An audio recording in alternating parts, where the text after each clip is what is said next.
Belcher Mickey says, do any of you collect unusual things like rubber duckies, random keys, etc.? I have the collecting gene. I believe it could actually be literally genetic because it's so strong in me. I collect stuff all the time. Here are things I collect. I collect pennies that have been squashed. Like there in America, there are these penny rolling machines. So you take a penny and you like put it through a crank and it squishes it out and it presses into it some shape from the tourist attraction you are at. So I have hundreds of those. I've got some of them even from other countries where pennies aren't even a thing. Like I've got one from Scotland where there are penny-like, they're pence pieces that can be used. There are Canadian ones where pennies do exist. I have a Russian one where they just put in a copper blank. It's not a penny at all. One from, I think I have one from Bangkok. I don't remember what the currency for that was. Anyways, I collect those. I go through different phases with collecting. I have a succulent collection. I collect succulent plants, and so I have like maybe 100 different succulents in little pots. I like those a lot. They're hard to kill, succulents, so it's good. I can go on tour and they don't die while I'm gone.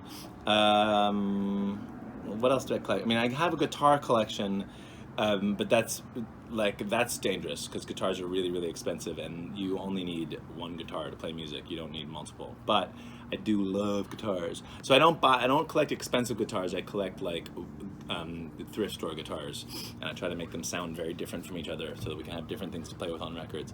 I collect, I'm a Lego fanatic, so I kind of collect Legos, although there are people who are way more fanatic than I am, but I do buy bulk Legos used. I suppose that's something of a collection. What else do I have collections? I get really into when I was a kid, I collected baseball cards, and then I sold my baseball card collection so that I could start releasing records from my friends' bands, and I started collecting records from people's bands. I had a hell of a CD collection. I'm glad though that we've moved out of CDs because they take up so much space. I do have a pretty big record collection, but I don't think of myself as a collector exactly. I just have a lot of them. That's pretty good. I go through phases, but yeah, if there's a collector in the band, it's me. I collect phones, either rotary phones or touch-tone phones.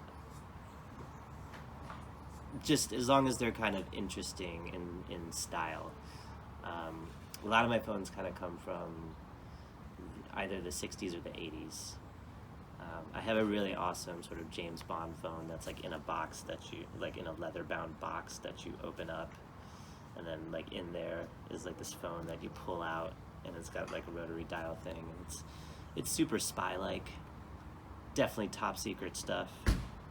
A lot of important things, a lot of important business gets handled on that phone for me. But yes, I collect phones.